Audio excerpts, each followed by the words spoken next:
Live from Austin, Texas. Yes. Live from Capital Factory. Welcome, ladies and gentlemen. We got a good crowd here tonight. I'm actually pretty impressed and happy. Welcome, everyone, to the special 7 to 9 p.m. session on the state of cyber. My name is Nagesh Rao. I work for John Williams over at the U.S. Small Business Administration. He's the one holding the shiner box right there. So if you got questions about funding, he's not who you go to. There you go. The program managers, wave your hands real quick. Those are the ones who you want to bug for money. If you have a high-tech startup, bug them for money. So a couple of things. One, thank you very much for coming out tonight for this special session. We won't bore you too long. We've got 4 amazing speakers tonight. We had a couple of folks who got sick, so we got some last-minute pinch hitters, and thank you very much for doing so. We have Gordon Dougherty from Capital Factory, David Bray from the FCC, John Stockton from the ATP Fund, and our friend Tony Mulligan from Hydronauts. And they're going to talk about the state of cyber and what we expect to see for the next 15, 20, 30 years. What the new administration might think about on cyber? No? David's saying no. Okay. All right. With that said, I'm going to turn it over to Gordon to give a little bit of a spiel on Capital Factory and invite you all, and then we'll just go from there. Okay. Thanks, Gordon. So welcome, everybody. My name is Gordon Dougherty. I'm the Managing Director of the Startup Accelerator here at Capital Factory, and I'm a general partner in our venture fund. Want to officially welcome you here. Suspect it's your first time here for many. Raise your hand if it's a first time to Capital Factory. All right, almost everybody. So we say that we sit at the center of gravity for entrepreneurship in Austin, and a lot of that has to do with the density that we've created in a startup ecosystem all under the covers of Capital Factory. And what does that mean? We've got about 50,000 square feet of co-working space that you're sitting in here. So we have the entire 16th floor, we have the entire 5th floor, and we haven't opened it yet, but we've taken over all of the retail space on the 1st floor. We're going to turn that into an event center and kind of a technology showcase. Here at Capital Factory, we run about 1,000 events per year. So if you do the math and kind of throw out some of the days of the weekends, we're hosting 2 or 3 events every day. Almost all of the tech meetups happen here at Capital Factory. Hackathons and all other events like this happen here. Most of them we don't charge for. We want them to happen here. This is just part of the flow in creating this density and this center of gravity. We've got about 800 entrepreneurs that work from here. That means about 350 to 400 startups. So you can tell on average they're about 2-person companies. But we have a lot of solo founders, all the way up to, believe it or not, we've got a 65-employee company that'll be moving out in January, and we'll fill all those desks with, 2, 3, and 5 employee type companies. Different levels of membership, like many co-working spaces. We've got a startup accelerator that I'm responsible for. It's always running and it's always accepting applications, so it's not a 3-month boot camp like many accelerators. We bring in about 50 startups per year into that program. We've been running that format for about 4 years, so it's about 185 startups that we brought in through that program. And then we have a venture fund. It's a seed fund of about $8 million. We've made 85 or 86 investments, believe it or not, out of that fund. So we were the most active investor in terms of number of deals. They were smaller deals. We write smaller checks, but we were the most active in terms of writing checks last year. So that's just a little bit about Capital Factory, so you know what it is you're sitting in, and we're just happy to have you guys here. Thanks. Great. So with that said, state of cyber. Who wants to kick it off? The state of cyber. Wow, that's a pretty broad issue. So I would say the state is exponential in both the good and bad forms, in the sense that 2013, we made history, and probably most people didn't recognize it, that there were 7.1 billion network devices on the face of the planet and 7.1 billion human beings. Less than 2 years later, there are now 14 billion network devices, unfortunately not 14 billion human beings. We're 7.3. But it's going to double every 2 years, the number of network devices. Data is doubling at the same rate, such that by 2022, less than 6 years from now, there will be 96 zettabytes, that's a billion terabytes of data on the face of the planet. Library of Congress is 10 terabytes, so I'm really talking about 9.6 billion versions of the Library of Congress in terms of digital data on the face of the planet, which according to some people is more data than all human eyes see as in a course of a year, it's actually twice as many conversations we've ever had as a species. So things will break. And in fact, Google will no longer work by 2022 as we know it, because we don't go past the first or second or third pages of search results. We need to have ways that data actually knows what you're doing and actually brings you context-relevant things without you having to ask for it, and then begins to learn how to filter those things out. And so that's going to happen in a very short period of time. We know, and it's appropriate that we're here in a startup facility, that most institutions have legacy investments. And I would put forward, in a world that is going to be changing that fast, even a startup today, 5 years from now, will have to reinvent itself to remain relevant. And so you're going to have this challenge of how do we continue to do the nation's business? How do we do the business of the world? How do we keep social order? In terms of cyber, I have for a long time, and I think we're now beginning to see it, this train called the Internet of Things and this train called cybersecurity, how we did not somehow see that this train was going to collide. I think now the public is increasingly aware of what a lot of us knew, which is if you want to have something completely secure, disconnect it from the internet, bury it underground, and make sure no human being ever touches it, and then you have a fighting chance. Otherwise, if you're on the internet, it can never be 100% secure. And so I would submit that we need to start talking about resiliency, because no one in the room here would raise their hand and say, I'm never going to get sick again. What you would say is we need to have good hygiene, we need to have preventative care, we need to have the equivalent of antibiotics and vaccinations. But somehow on the internet, there are still some people that think they can raise their hand and say you're never going to ever have a problem with a system. When in fact, if you're connected to the internet again, you will. And so we need to start thinking much more about cyber resiliency and epidemiology. A submarine does not go down when it springs a leak. It has compartmentalization, it contains it. Similarly, we need to actually think about how we do early detection, minimize the dwell time of any threat, quarantine it, figure out if it's a hardware issue, software issue, or an active exploit, and go from there. But I feel like we are still trying to build castles and moats. And to such end, why do we not have a daily, let alone hourly, health of the internet report that is publicly available? You know, none of you would go outside and say what the weather's going to be, I'm going to figure it out for myself. But somehow on the internet, we seem to still be doing that. And so I would put forward that as an inherent public good. Nagesh knows, and I'm fond of saying that I think government is a 20th century word that is increasingly out of date. We need to talk about public service, and that's a triangle that includes the public, includes private sector partnerships, and government professionals working together. Packet latency, back in the 1770s, was 3 days, and that was horseback between New York and DC. That's no longer the case now. How many of you have a smartphone?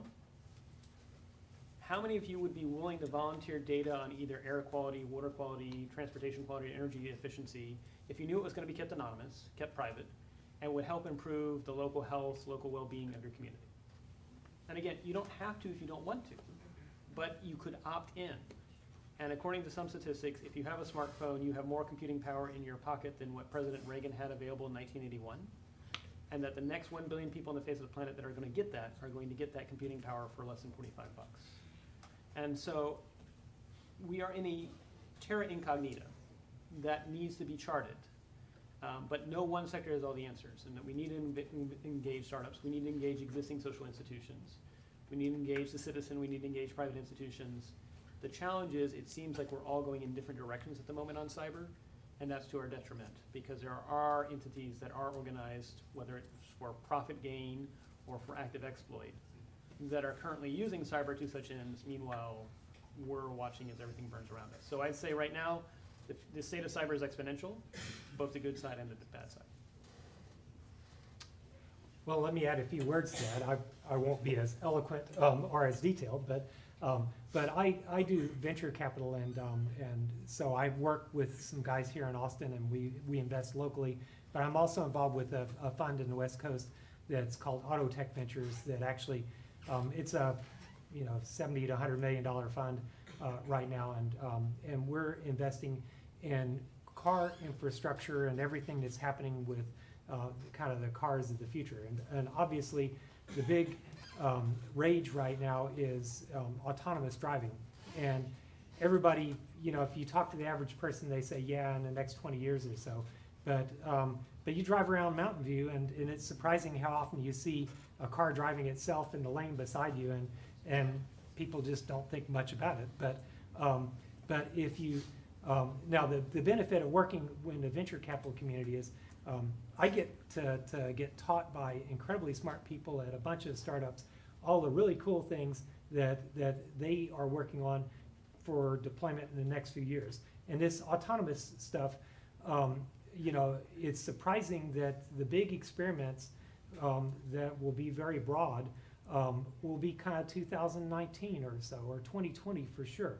So this, you know, the big rollouts of OEM car manufacturers and others is not all that far away. So you know, we are in the fast lane.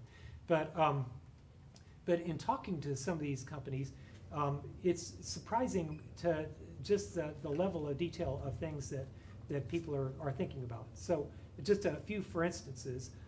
One is straightforward. I mean, obviously you have cars that have very complex sets of processors in them, and people want to update the firmware in all these processes. A lot of these things, these ECUs as they're called, are actually they have the binary as a single image, and so it's really hard to patch, but people are trying to find ways to allow you to incrementally patch those things, and then also kind of set up monitors and do Stack Overflow monitors and things to make sure that this ECU that's normally supposed to do something that's prescribed doesn't start doing something else. And so there's a bunch of startups, and actually the most active place that we've talked to doing this is the startup community in Israel.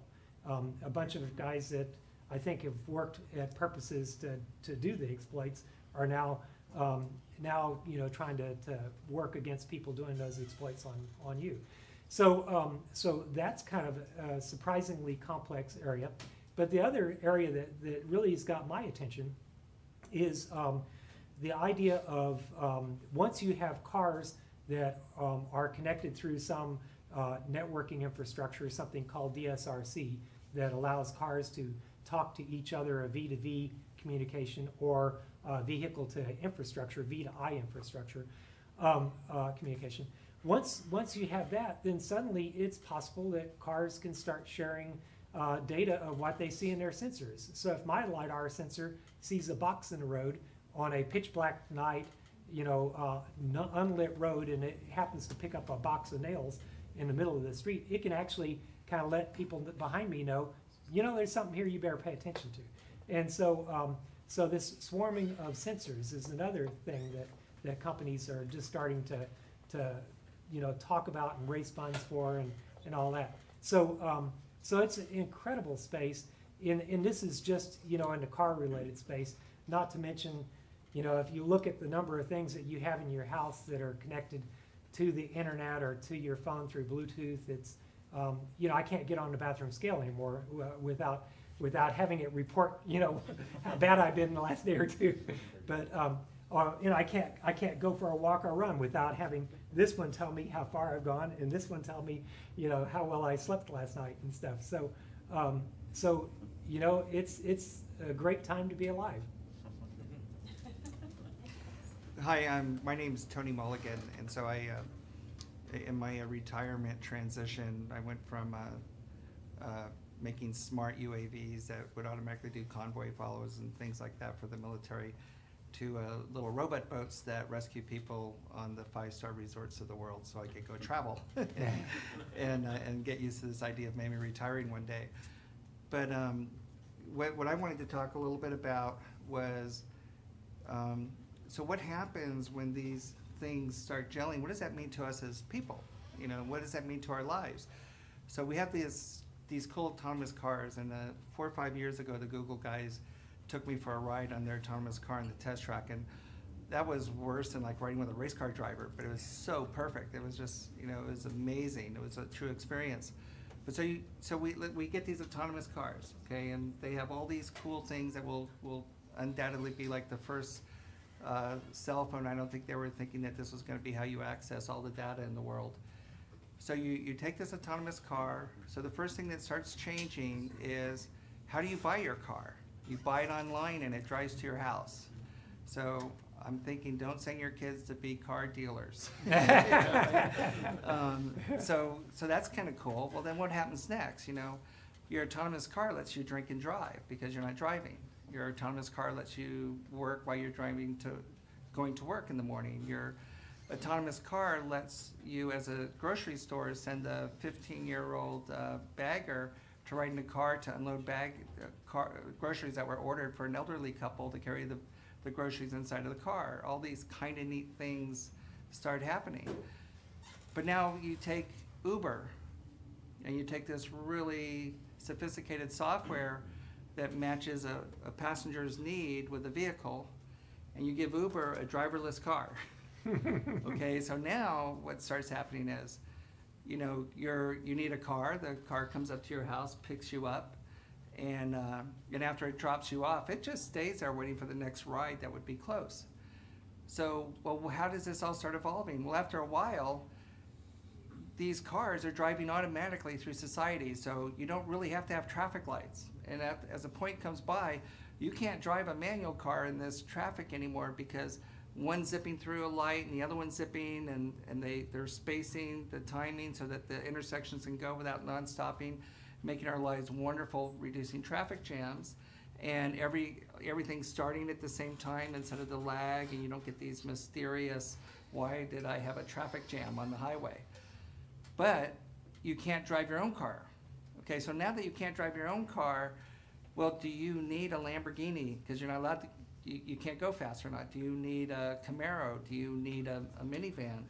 So what happens to your cars? They start turning into like airlines. So how much choices do we have with an airline? We have coach, business class, and first class. The seats are the same, your luggage goes here. So these cars will start turning into, I project that they're gonna be simple transportation. So if you're a business guy, you're gonna want the car that, everybody's gonna have the internet connected in the car, and you're probably not gonna need a phone, you'll have a screen in there, but we're all gonna get the same chair. There's gonna be no need to be a lead foot because it doesn't matter. So the cars are gonna be as efficient as possible. They'll remember who you are, what temperature you like, and maybe adjust the seat.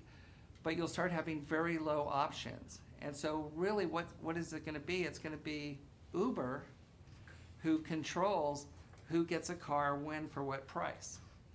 And now cars are gonna become an absolute commodity because you're not going to the car store to pick out racing wheels. So there's really almost no aftermarket stuff except for maybe an air freshener, you know? and think of how much that's gonna change. And so a company like Uber would basically, because they control all the sales volume of the rides, they're gonna be the ones who decide who built the cars. Because what they're really doing is selling transportation miles. You know, how many people, so the auto industry, the way we see it now, it's not gonna be all these different designs. It's not gonna be all these different colors because you're just getting in it and going for a ride. There'll be people who live at a car park where there's a racetrack and they can drive their car on the racetrack, or they can go do off-roading things. But as time goes by, that's really gonna disappear. People aren't gonna really know how to drive. There's not gonna be a reason for them to know how to drive.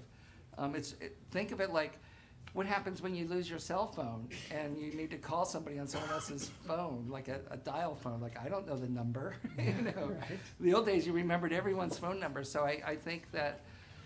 So what am I saying? I'm saying that an entity like Uber could own us all, and they could decide what percentage of your wealth or earning is going to be spent on travel, on transportation back and forth. So I would say possibly. I would actually say unless Uber acquires an insurance company or enough capital to insure themselves, the barrier is actually going to be insuring the first autonomous car fleet. And so I definitely buy into the model that we won't own cars, that we'll lease services because it'll be too expensive for us to individually assure. Uber figuratively. Right. But that's an interesting question, is who is doing it? Is it the insurers and the actuaries, or is it a company that's motivated by the data and selling you ads in the car that you're riding on? You have a choice of the car that is going to be streaming you ads while you're riding, or if you want to pay for the non-ad version, it's a premium. Well, how important would insurance be? Well, and actually, let me jump in on that one because some of the professors, like Stanford has a group that's looking at this very actively, and they show the statistics of accidents from computer-driven cars versus accidents from humans. It's less. And significantly less. Yes, but I would say that I'm not worried about, I'm quite frankly, I'm not worrying about the car getting into an accident unless it's hacked. But let's be honest, we're assuming unhackable cars. Right. And I have not seen unhackable devices anywhere. Hmm. So this is a nice ideal future. Whose liability But you were is just that? talking about how there's cars that could send signals to others if they see nails. We know how Sony spent more than $3 billion on DRM and it was defeated with a black magic marker. Yeah. If you've got a car that was following an algorithm that says if I see nails in the streets, I let other people know, you know, you don't even necessarily have to digitally hack the car to figure out ways of interestingly exploiting the algorithm that causes someone to get killed in an accident. Yeah. And so, you know, just like how the rise of the automobile, yes, that put out, you know, most of us don't know how to ride horses anymore. That's fine. At the same time, no one foresaw that it was going to give rise to interstate crime. Because now you could actually drive to another state and do a crime that you weren't fingerprinted in, nobody knew who you were, and then drive back and local law enforcement didn't know who did this. And that later gave rise to the FBI and everything like that. Technology itself is amoral. It's how we humans choose how to use it decides whether it's good or bad. And yes, there's going to be lots of great things from autonomous cars. In fact, most of the things will either be mundane or good. But if I can do interesting exploits to cause disruption because maybe I'm disgruntled, maybe I want to do a mass series of cars that collide at a building together. I mean, let's be honest. I mean, what's really happening here, and that's what I really think is the state of cyber, is the super empowering of individuals to do things that either were never possible before or were only possible to large nation states 30 or 40 years ago. And everything you're seeing right now in cyber, you're going to see in bio.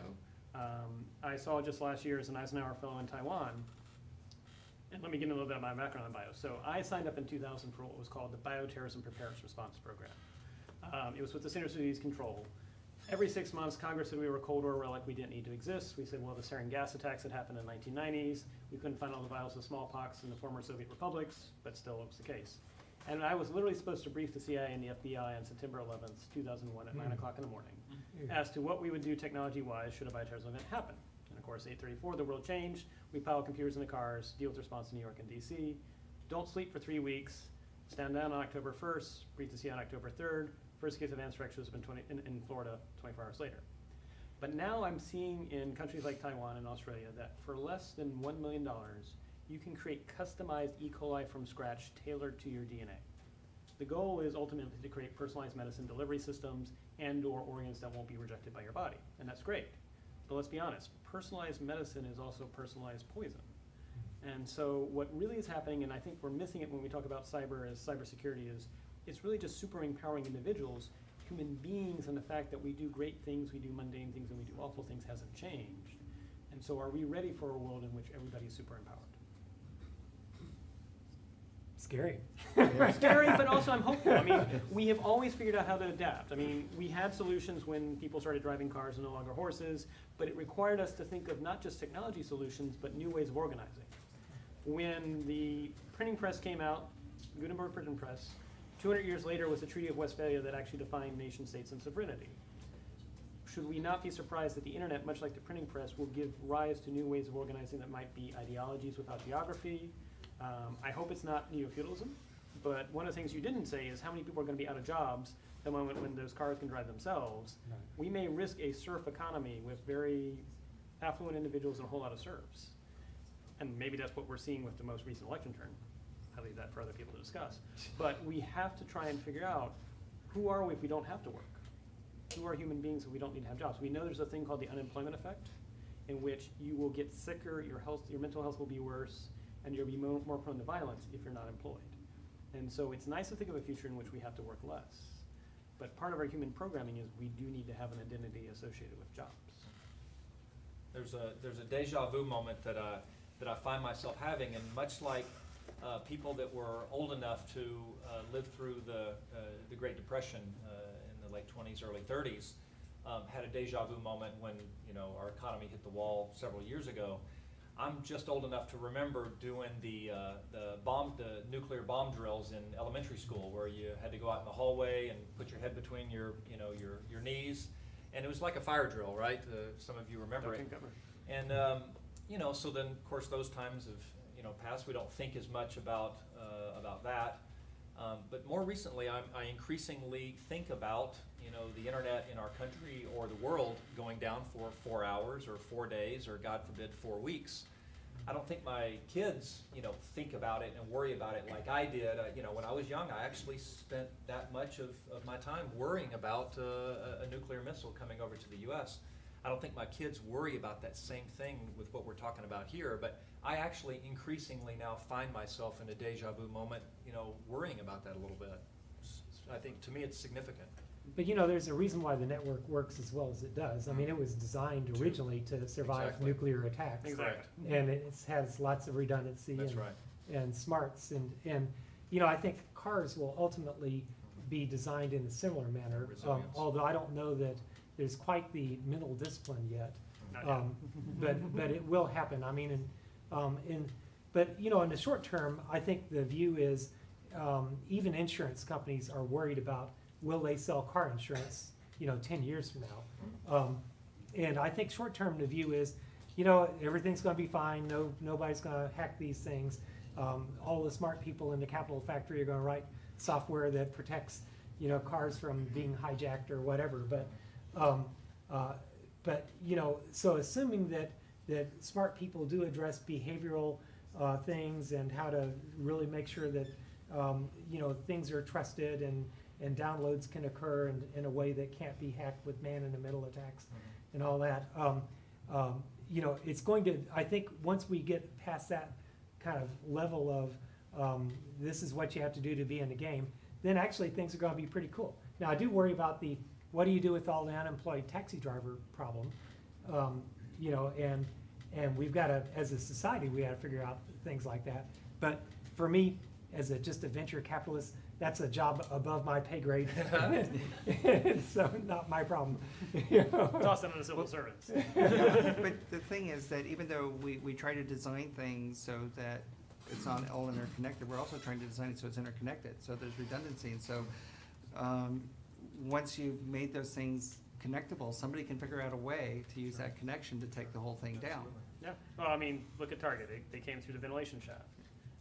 The DARPA experience where you've seen that DARPA has shown that they can take control of a car, they came in through the radio, and so you can have a perfectly sound tested system, but if it's connected to something else that's not been tested, and let's face it, I mean, you're not gonna validate all components in the car. Someone will figure out some exploit. Now, again, will we figure out new ways of doing maybe resiliency-based, immune-based systems? Yes, but I would say right now, look at the evidence that the number of hacking attacks and exploits is going up for non-car systems. Yet, like you said, I mean, the IoT and autonomous cars are coming out at the very time when, it's not like we've got a handle of the cybersecurity issue. It's only getting worse. And so I think that's a discussion that needs to be had, which is, do we need to announce some grand challenges in the area of doing cyber resiliency better than we currently are? Well, because if I'm a scrappy hardware startup, I can come up with some interesting smart home piece of hardware. I can throw it up on Kickstarter, raise $200,000, $500,000 so that you can fund my project. Nobody tells me the level of security that I must put in this cool, Internet of Things, smart home connected device. And so now multiply my crazy startup times thousands, and now there's a bunch of robots out there, ready to be taken over and launch, denial of service attacks or whatever. Right. It is really interesting, and I don't know, at the conference maybe we'll talk about this a little tomorrow in a session that I'm moderating, but what's the government's role in that? Does the government have any role in telling me and my scrappy startup what I should put into this smart home connected device? Well, Is and that's that an also- obligation? Or? And that's also assuming that you're not nefarious. Yeah, Right. Because right. you might be using That's that true. money to do something that's That's right. intentional. Yep. Yeah, right. Yep.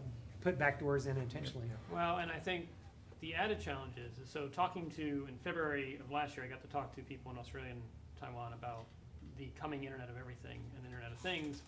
The reality is most of these are industrial control devices. And industrial control devices assumed you physically badged into the facility, some guard checked your badge and they let you in, and so security was physical. And so we're connecting things that obviously are not going to be checking for your badge and everything like that. So they even have less security than TCP/IP does. The challenge is if it costs more than $1.50 to add cybersecurity to an appliance, we as consumers will not pay it because we do not feel the need to pick that choice between the one with no security and the one with higher security. And like you said, it's not clear and visible at the moment. I think part of the challenge is we've overclassified the cybersecurity threat. And so the general public only gets hearsay stories, and so you don't know how bad it really is. And so there's not a clamor for more devices, and say the differential is this device that meets no standard whatsoever, and this device, so it's a market failure problem. I'm not so sure if public service will be in a mode of regulation anytime soon. So it is going to probably require all of us, again, talking about public service, where it's what can the public do, what can private sector partnerships that recognize in the end of the day, there may be short-term advantages to having appliance with no security, but long-term huge consequences, and possibly government professionals. But this may be a train wreck that gets worse before it gets better. Let's pause there. A lot of tantalizing topics and conversation. You okay? We open up. Please. Yep. Does that conjure a question or a comment? Yes, ma'am, in the back. Yes, I wanted to point out, there was an article printed in the Journal of Physical Security last year, specifically about IoT threats to physical space, and basically the Gen attack was a play on that. But the other thing you raised, which is very interesting, is the search engine algorithms to be able to find what you're looking for. I was wondering, the Boolean system was designed to be able to pull down what you're looking for, but there's a market force to try to sell ads. So I don't know how you solve the problem, but finding information, what you want when you need it, that I think will be a huge market for something like that. But then the other piece is so much information that's not being written down now. And if we lose 4 days of the internet, I kind of go back to Katrina when New Orleans was, I never saw a city be cold booted before, but literally that's what we saw. If we lost the internet, if you literally put dollars and cents to every day, every week, every month, how much, if you start thinking, communicating about it in those terms, then it becomes easier to talk to policymakers about it. Because then it's a dollars and cents problem, not just inconvenient problem. Has anybody thought about Yeah, I mean, so a couple things. So first I'll address your first part about getting beyond Boolean search and the fact that, you know, there are ad companies that are making money off of providing search results. One question that I've been asked a lot by our international friends is, why do we in the United States co-locate our privacy controls on the same platform that stores the data? And it's usually a 0-1. You agree to these 30 or 40 page conditions, and the moment you say no, then you lose access to everything. And so could we disentangle where the data is stored from the expression of our privacy preferences? And so you can imagine if you had an open source entity that talked to you in natural language as opposed to yes or no, 0 or 1, and you actually said, here's where my data is stored, or here are the things that I consider mine, here are sources that want access to this data or things I want to find. It could be a conversation, and you have control, and at any given time you can say, I no longer want this data to be shared with this entity, but you don't lose access to it yourself. And right now that eats into a lot of profit models of some companies, but it's a good question. The Europeans look at data rights as a human right, and the way they manage it is a data controller and a data processor. Right. So as long as the data is being processed based on the original purpose of the original collection, you're okay. Yep. If it doesn't, you're not. So here it's a consumer right, so it's, you know, it's transactional. And that's sort of like the two worlds colliding in an international venue, and that's been well, you know, some of the international tensions around that. But I think that's gonna drive decision-making in this world, because the global marketplace is where you gotta make money. You got 500 million people in Europe, so what are you gonna do? Yeah. So it's not just local decisions about how you design things, it's the global marketplace that'll drive the decision. Well, and it's interesting to compare and contrast. I mean, the United States is kind of middle of the road between China and Europe. Europe, for folks that aren't aware, they actually have a law in the books that says it will be illegal to make decisions in an autonomous fashion without revealing how you made that decision. Now, recognize there's a whole lot of companies here in the United States that are probably panicking right now. But maybe that needs to happen. I do think the one challenge is Europe did not take into account intellectual property with that. You know, if by disclosing how I made a decision, I've also revealed my secret sauce for my intellectual property. Now, the Swedes have a conversation, they talk about what's called personal integrity. So they've gone beyond talking about privacy. They say you have a right to be have your own personal integrity in terms of what's known about you, what's not known about you, and if you want, you can pull back on what's known about you, or you can correct them. It's almost like how we have our credit reports. If there's a misinformation, you can correct that. Well, one other comment though, if you want to get scared, just go look at your Google search history to see, within this computer sitting in my kitchen, who's searched for what, and look at this, and so it's kind of like, there's a lot of scary stuff, just the metadata alone and search terms and stuff. It's a real exposure. What else? Yes, ma'am. So this is a bit of a tangential question, but I'm curious as to when issues of sustainability start to become a part of the cybersecurity debate. A high-tech world is also a resource-intensive world, and a lot of those resources that we use for this tech come from very conflict-ridden places, and are being sourced by not necessarily friendly nations to places like the United States. And I often hear this piece missing from cybersecurity analysis of where we go. So I'm interested to hear the panel's input. So you're absolutely right about that. I don't know if it's necessarily, I think it's a general tech ethics question. And the question is, do we have an obligation to behave more ethically than just market forces? I would actually go a little bit further. I actually wrote a piece in 2007 talking about sustainability, also in terms of cognitive sustainability, that your scarcest resource actually is your own attention span. And let's face it, there are some that are quite frankly polluting our attention spans. And so at what point do we recognize, much like the planet is finite, your attention span is finite, and you should think about sustainability of that as well? That's challenges that eats into a lot of existing profit models. Tony, do we have an obligation as techies to think about sustainability? Well, I think though in the end, it's like when somebody makes kitchen utensils and other things, you can't really control what people are gonna do with it. Can you make a knife not cut your finger, or not be used as a murder weapon? So the thing is, just because we have this nice high-tech, this cyber system, doesn't mean that people that just don't wish good aren't going to use that, and that they're not gonna be as smart. They only have to find the weakness, and as we do this, we're constantly fighting a battle of what are all the possible things that could happen. They just gotta find one. And But I think the question was also about resource. Do we need to find materials that are not coming from regimes? It's like silica Right. is disappearing at alarming rates, And and it's used lithium. across multiple industries. And people- Silica? It's As in basically sand? comes from sand, and we use it for chips. It's not a scarce resource. Well, that's the thing, is most people actually don't realize that silica is actually becoming more and more depleted, mainly because of the construction industry. But at some point, what's happening with something like silica will catch up with us. It takes tens of thousands of years to actually create the soil that gives us silica. You go to plenty of beaches, there's plenty of it there. You go to the Middle East, there's plenty. The biggest thing about silicon, I'm a semiconductor person by background, so I've spent a lot of time with all this. The biggest thing about silicon is the amount of energy it takes to convert it from this amorphous junk that you find on the beach to a single crystal, highly pure piece of silicon that gets made into a transistor ultimately. And it's not the raw material. The raw material, when people do the cost models, they don't even count the raw material. It's the energy that, and the energy is like a factor of 10,000 more than the raw material. So don't worry about silica. Worry about the resource intensiveness of the Yeah, worry about the kilowatts. And there's also the raw, the rare earth metals, so.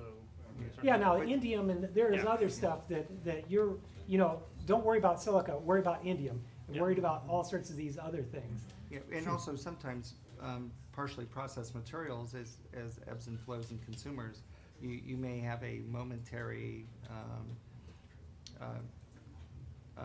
lack of inventory for your raw silica that you want for processing a chip, but it's from sustainability though.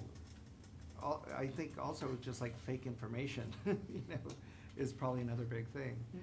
And so there's gonna be fluctuations, so copper prices go down, then a copper mine doesn't turn on, and we miss a lot of rare earths that are just a byproduct that you could never afford to run the copper mine just to get those rare earths. What else? Go ahead. So I got a question. So we've been talking about cyber, definitely from a software IT 0-1 perspective. So my question is that, do we apply these same principles, or how do we look at cyber from the biological perspective? Because if you look at humans, we're ATCG, we're just a quaternary rather than a binary organism. And so organic in nature, but definitely run in models that would be akin to somewhat of a software play. And so what are your thoughts on that? Does it extend? What does that nexus look like? How, Right. the hacking the DNA, as they say? Well, and recognize that we have, we obviously get sick. We have, even the word virus is used in both fields. Cancers occur. There are problems with the code that have detrimental effects, and unfortunately, when our machine crashes, there's not a reboot button. It's game over. So yes, I actually think that is probably the hope I have for cyber. Is we look at, your immune system when you are born is not expressed. It actually learns over time and begins to express itself. And so looking at analogies from that, and again, I use the phrase health of the internet report. I think we do need to have a cyber epidemiology, especially when you look at how many devices will be present on the internet of everything. You can no longer do the perimeter and moat that we're currently doing for organizations. Now that will challenge a lot of the existing cyber industries, and so they won't say it too loudly at the moment because they like selling their appliances that are doing the castle and moat. But castle and moat, if we're still doing it 6 years from now, save us all. I think that'll be game over. And so that's where startups have a role. I do think ideally public service could actually fund some grand challenges in this area, but I'm not a politician, so I don't get to make those decisions. I'm a nonpartisan. But yes, I think that may be both what we do in cyber, learning from what works with the immune system, as well as ecosystem. The ecosystems eventually are self-balancing as well. But similarly, some of the challenges we're facing in the biological world, if we find innovations in self-annealing systems in the cyber realm, might also inform the bio side. But it's I'm not also exposed to a lot of it here in Austin. We don't have as much life sciences and biotech to draw those parallels. I don't know if you see it on the West Coast or well, there's some here too. exposure. There's Yeah. a group that's trying to do 3D printed tissues, Uh-huh. and Yeah. And increasingly so with the, Dell Medical School, et cetera. yeah, They might see right. it. And so hopefully nobody has nefarious intentions when they do that. But This is what I'll give a sad challenge, and recognizing this is a non-random group of people, and I'll say this in preface. According to NIH, a random group of people, 1 to 2% chance that someone in the audience is a psychopath. Now, this is a non-random group. So we might have 6 of them. Number 1 job for psychopaths is apparently CEO. Number 2 job is lawyers. And again, recognize it doesn't mean they become a criminal. In some sense, you want your surgeon not to break down when they're doing surgery. They should not have an emotional response to what they're doing. But when we talk about a world that's going from 7.3 to 8 billion people in the next 6 years, you're dealing with anywhere between 80 and 160 million psychopaths. obviously we need to tighten the definition of what a psychopath is. So, It's not having not having the same emotional response to hurting another human being. yeah. Yes, sir. So based on what you guys are saying, I look at self-healing systems. So how far do you think we're away from self-healing systems? And we can take viruses, but what do we do about it? We make one. What do we do with the virus once detected? How far away do you think we are? I think we haven't even established the baseline yet. And so I think the first step is get a baseline health of the internet. That'll drive so many things. Once you have a baseline health of the internet, then that will trigger cybersecurity professionals to actually be able to go to companies and say, look, based on the last 2 months of what we've seen with the health of the internet, your company would score an A, B, C, D, or F. Cybersecurity actuaries would actually be able to price their risk better. And then also you could then actually have people test their devices and say, this would be better by a factor of 5x or 10x compared to what you currently have. But until you have a baseline, this is all like building a castle on sand that's shifting. And so I think we have to have the baseline first. But you know, in the car space, you know, the general rule is kind of the old school. Every module defends itself, and people are talking about firewalls and kind of a old view of the world. But there are a few startups that are trying to say, okay, well let's have behavioral monitoring and something they call assertions, and and other things, but nothing's for free. I mean, you can't have some piece of code that monitors every time somebody puts something on a stack without significantly lowering the performance of everything, or requiring more power, or require more money, or require, so it's the behavioral stuff is going to take a long time. I think it'll happen.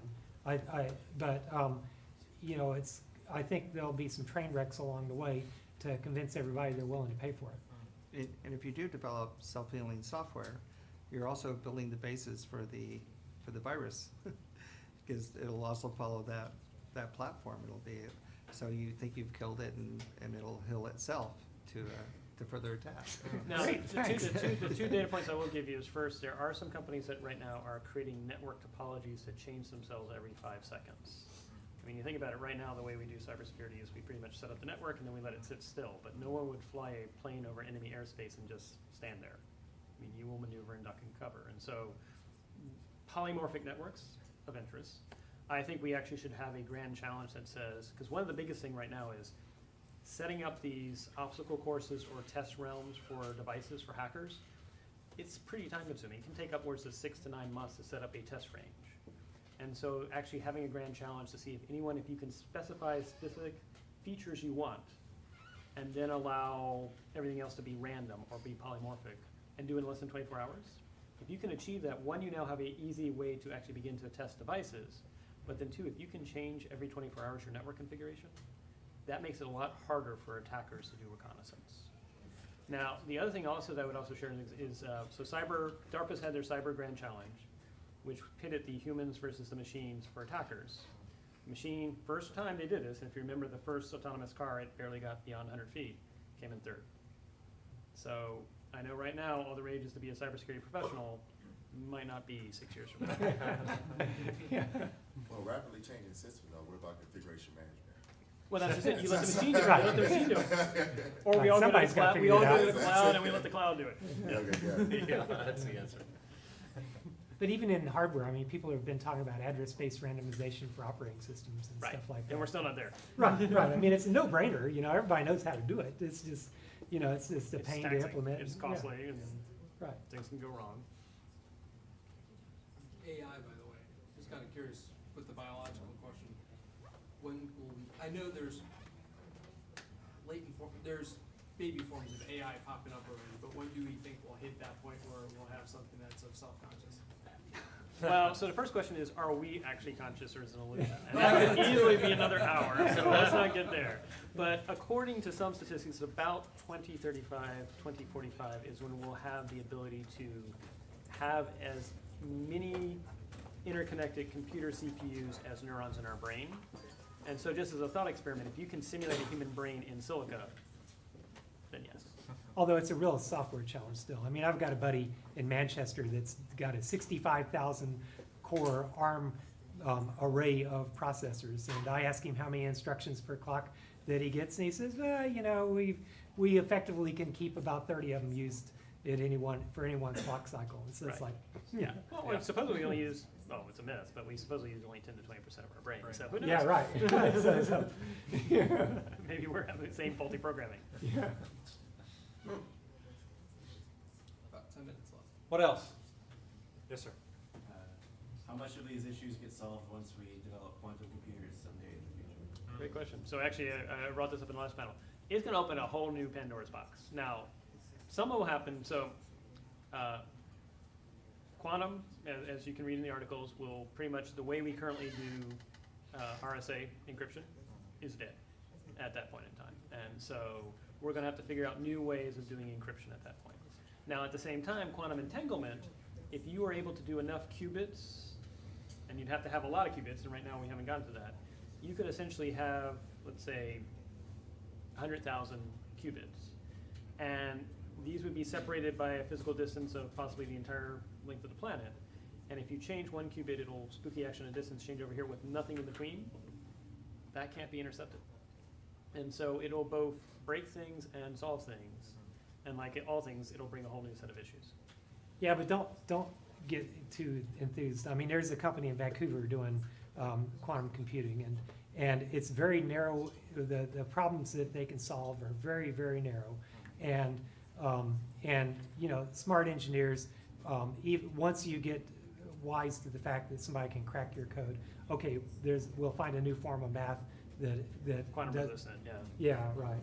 Now, I'm more interested in organic computing, because you're right. I mean, quantum only solves a very specific class of problems. If we can get something that's faster than our current systems that can do things, or maybe holographic, either holographic or organic, to me, those are the two interesting things to track, because we're gonna hit the limit of what silicon can do. I did a holographic optical storage company years and years ago. How was that? Technology right off the edge of reality. I'm sure, yes. Pun not intended, actually. Right. Yes, sir. You were talking earlier about, you know, what if the internet, the whole grid went down for a few hours or a few days? Well, some of the events like a solar flare, CME, are not unexpected. If there are, say, state actors preparing to take advantage of that, just how much more vulnerable would our systems be during the reboot phase after an event like that? So, interestingly enough, yeah, for those that aren't aware, in the late 1800s, there was a massive solar flare. It occurs what's called a solar max, which happens usually every 11 years, but can vary. And telegraphs in Norway and Sweden caught on fire. So, some of the things we have are hardened, so not everything would go down. Actually, I'm more worried not necessarily about losing comms, because I do think the system is fairly resilient. I'm more worried about loss of data. I mean, if you lose all the phone numbers in your phone, how many family members' phone numbers would you remember? And then how would you get back in touch? And then also, if you lose the magnetic strip on all your cards, how are you going to access your money and all sorts of other questions? And so I think the biggest thing is going to be restoring what we know and your identity. Now, that's where I have faith that, you know, I think the U.S. is best when we're in crisis, and that by design we fight amongst ourselves when we're not in a crisis, because that keeps checks and balances. And so I think we would rally. It would require, you know, some semblance of order, but I think we would get through it. There are so many things that can go wrong. And to me, it's amazing it doesn't happen on a daily basis.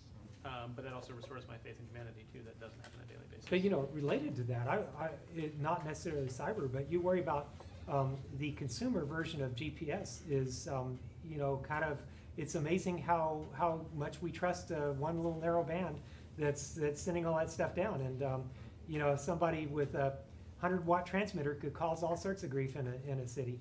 And you know, it's only going to get worse. So. Random fact, in a war or warlike event, according to the Telecommunications Act of 1934, the president can nationalize part or all of the telecommunications grid of the United States.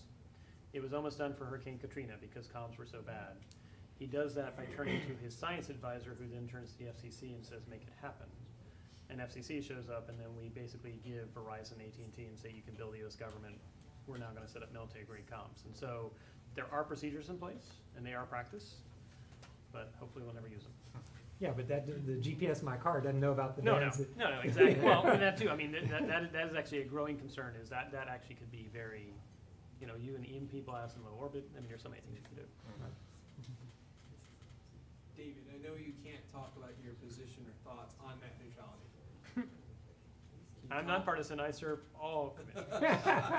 Can you tell the crowd? I think it's interesting because I know an awful lot from our war stories, but tell them about what you saw, because you were in the thick of it a few years ago. You were the guy behind the scenes, behind it all. And really, no, it's the I don't truth. know if I can claim that, but Yeah. And you don't want to say it publicly, fine. But let them know what happened. Let Sure. them know the story, because it's a fascinating story. It's an amazing case study. well, and so I parachuted into the FCC in August of 2013. There had been 9 CIOs in 8 years, which is always a good sign for CIO number 10 that things must be swimmingly well. Actually came there because I had been with the National Commission that said in March of 2013 that the U.S. intelligence community cannot do civilian cybersecurity because we can't reveal methods and means. This actually got bipartisan consensus, and of course Snowden showed up 3 months later. Conversation for another day. Net neutrality. So the most the FCC had ever seen in commenting in the past was 1.1 million comments when there was a wardrobe malfunction at a Super Bowl event. We had at the time, 17-year-old going on 18-year-old system that was used for comments that saw on average about 500 comments a day. And basically anyone can write a comment. In fact, you can now go to fcc.gov/ECFS, Electronic Commenting Filing System, and you can file a comment on anything you want to right now. So net neutrality is announced. For those who might remember, there was a comedian by the name of John Oliver that invited the trolls to leave their comments. And he claimed, or later there was claims that somehow he created a massive spike. He didn't actually. We went from having 5,000 comments that we were receiving per day on net neutrality to 25,000. So a 5-fold increase. Everything was fine, except by inviting the trolls. I think, again, 99% of people were doing great things. 1%, however, realized that with this 18-year-old system, you could file a comment and search for it a split second later, and do that over and over and over again with a bot. And that would tie up the search index so that nobody else could file a comment. And they could run and say, we crashed the FCC website. Well, no, they were doing a distributed denial of service attack on the database.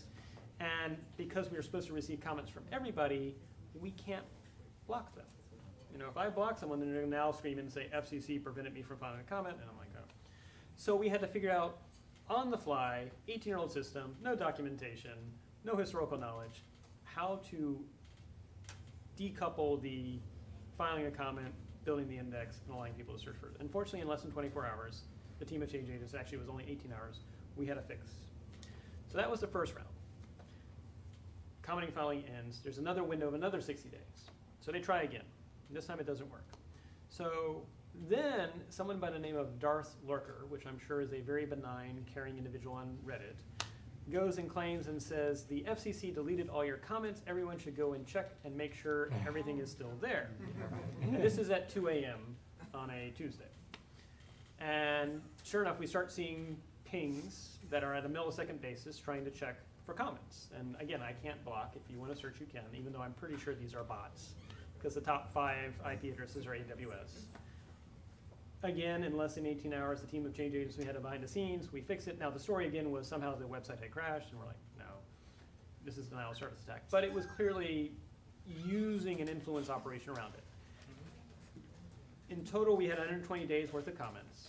114 days in, we had gotten 1.3 million comments. 116 days. The last 4 days, we got 2.3 million comments. And again, I'm pretty sure we weren't running CAPTCHAs. I'm pretty sure they weren't all humans. And so that is the real story of net neutrality. And again, you'll never read it, you'll read in the press that somehow the website crashed and everything like that, and we're not gonna get into the denial of service attack and things like that. But what I would just say is recognize what you read may just be one surface issue of what's really going on behind the scenes with public service. Well, so how do you know truth? And that is the challenge. How do any of us know truth? I think the way you do it is you triangulate. You talk to many different people. I love a diversity of perspectives. And then recognize that everyone's got their story. Teach our kids this? I think we should. I'm personally opposed to positivist, which says you'll never get to absolute truth, but you can approximate it by many different perspectives. This may need to be a good education that we do. A long way to go. Oh, yeah. But like all things, I mean, 2 things. One is a wonderful quote from E.E. Cummings that says, "Oh, humanity, how I love you. You are always forgetting you have the secret of meaning of life in your back pocket and sitting down on top of it and smushing it." This applies to so many things we do. The other thing is, just imagine if you were in England in 1940. It probably looked pretty dark. And so I'm a big believer, again, the United States is great when there's a clear and present crisis. We're just awful when there is none and we fight amongst ourselves.